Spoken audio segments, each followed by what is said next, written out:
Bonjour. Bonjour. Bonjour. Vous m'aviez pas vu? Ah non, Non, je viens Vous êtes souvent là ici. Oui, oui. C'est qui? je sais pas. Hier soir, la mairie de Paris, avec Anne Hidalgo, inaugurait la canopée des Halles. Alors, canopée, rapidement, c'est l'étage supérieur, pour faire court, hein, de la forêt. Voilà, ils ont trouvé ce mot-là, c'est pas plus bête. C'est un lieu incontournable de la vie des Parisiens, puisque ce sont les Halles de Paris qui avaient besoin d'un petit rajeunissement, on va dire, le Forum des Halles. Le moins qu'on puisse dire. Alors, ils ont changé de visage, ils ont changé le crâne aussi d'en haut. C'est le centre névralgique d'un certain nombre de transports, de commerce, il y a des espaces culturels. Est-ce que les choses ont changé à l'intérieur? Parce qu'on a vu extérieurement, ça devient bon, très chic, très propre, mais dedans, c'est toujours les magasins, non? Oui, alors Mais non, pas oui, que. pas que. Alors c'est-à-dire que effectivement, c'est très propre. C'est beaucoup plus propre aussi à l'intérieur. Alors, la question, Alors, est pourvu que ça reste. A priori, oui, je pense. Enfin, alors le travail de Patrick Berger et Jacques Anzuti, qui était le cabinet d'architectes qui ont été dépêchés pour dessiner. Là, on voit Patrick Berger qui a dessiné la canopée. C'était aussi de remettre un petit peu de l'ordre dans la gare. Ça, c'est en projet. La gare Châtelet-Les Halles. Vous savez, en fait, vous le disiez, c'est un centre névralgique. Il y a plus de 750 000 personnes qui passent par là. Donc, en fait, c'est le cœur de Paris. On rentre comme ça, hein. gare et RER. On rentre comme ça dans Paris. Alors, l'architecture d'intérieur de tout le centre commercial a été confiée à Olivier Saguez. Donc ça, c'est autre chose. Et Patrick Berger, il s'est vraiment occupé de la canopée. Et il s'est occupé un petit peu de relier, quand il l'explique, il relie le cœur, le trou de Paris. Parce que c'est ça, les Halles. Hein. Il fait sortir comme ça les gens à l'extérieur et il redonne de la lumière, il réouvre sur la ville. La canopée, en fait, il a choisi de la faire en métal et en verre parce que à l'origine, les Halles, vous vous rappelez, c'était un pavillon qui était dans ces matériaux-là.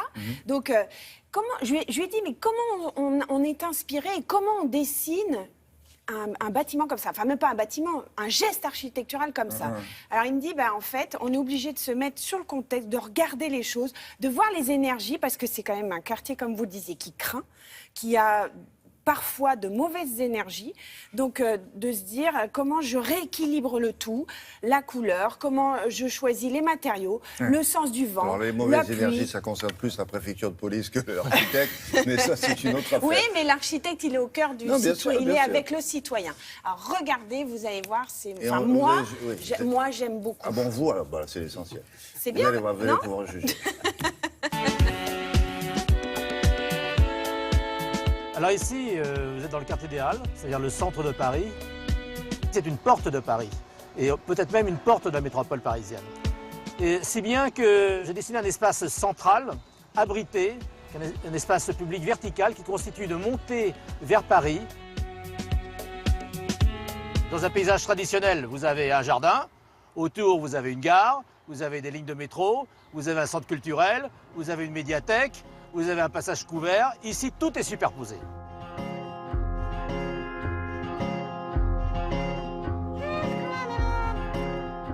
Ce projet a pour objet de relier le dessus et le dessous de la ville dans un espace très aéré, très ouvert, avec une lumière assez douce qui a orienté la matière et la coloration de cette enveloppe de verre qui recouvre l'ensemble de l'édifice. Une des particularités de ce chantier, c'est qu'il fallait construire sur un site occupé. Vous ne pouvez pas arrêter la gare, vous ne pouvez pas arrêter la plateforme d'échange, vous ne pouvez pas arrêter même des activités commerciales.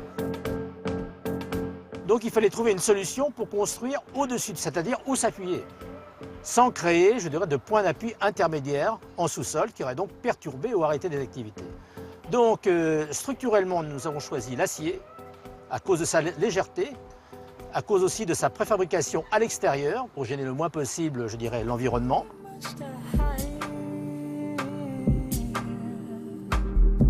Vous savez, aujourd'hui, n'importe où, il n'y a plus la nature d'un côté, il n'y a plus la ville de l'autre, il n'y a plus un état naturel d'un côté, il n'y a plus un état construit de l'autre. Tout est entrelacé. Et ici, c'est très complexe. Vous avez la prise en compte des vents, la prise en compte de la récupération de la pluie, la lumière, voilà, donc des énergies naturelles.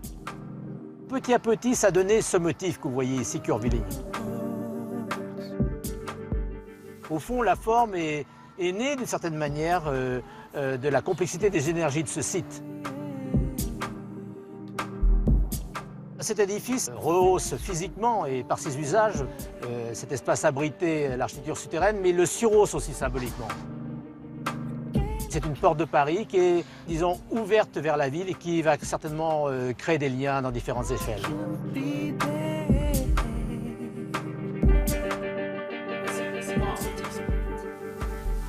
Alors on avait un souci parce qu'on ne sait pas quelle est la couleur exacte de cette canopée-là. C'est un peu vert tendre, vert tilleul. Alors c'est le problème qui fâche. Et en fait, j'ai pas posé Ah bon, cette ça question. fâche Bah non, pas qui fâche, mais qui fait. Tout le monde me dit, mais la couleur. Oui, bah moi j'ai pas posé la question à l'architecte parce que la couleur, elle va aussi avec le pardon, contexte non, quand vous je regardez. vais pas vous froisser. Non. Vous voyez bien Mais que c'est non. la glace. Non, non, Quand vous voilà. regardez, William, les Oui, immeubles bon, on autour, ira voir, vous avez raison, sans c'est Pierre blague. de Paris. Alors, il y a une quoi, la couleur, opération. t'as qu'à y aller, et puis tu verras bien. Hein. Et Il donc, y a une opération aussi qui se tient là J'aime en ce bien. moment jusqu'au 16 avril, c'est Oui. vider vos placards. C'est une opération solidaire et je trouve Quel ça rapport très avec bien la aussi. canopée? Aucun. Aucun. Si ce n'est que quand on a de la vaisselle en trop, qu'on veut changer de vaisselle, et ben on vaisselle peut. jaune. Oh, jaune, ouais. Non, non, ça n'ajoutez pas la polémique, vous. Hein. Allez-y, On terminez. peut la ramener dans des D'accord. magasins participant à cette opération qui s'appelle Oui. donc vider vos placards. D'accord. Voilà. Et des gens vont récupérer, ça va être pour Emmaüs aussi, etc. Donc c'est une belle opération. Merci beaucoup. Je vous en prie. Et je vous promets, je ne suis pas énervée. Je Non, sais non, non, que- mais chef. c'était pas notre intention. Bon, enfin, c'est vert, c'est jaune, t'as qu'à... Hein Mais non, ça c'est peut faire, Fred c'est pas qui ça, m'a l'intérêt. énervée. Ah, mais non, je Pendant demande, le moi. sujet. C'est-à-dire sur les J'y Vous reviens. réglerez ça à la machine à café. Voici une revue de presse aimable. Qu'est-ce que je vais prendre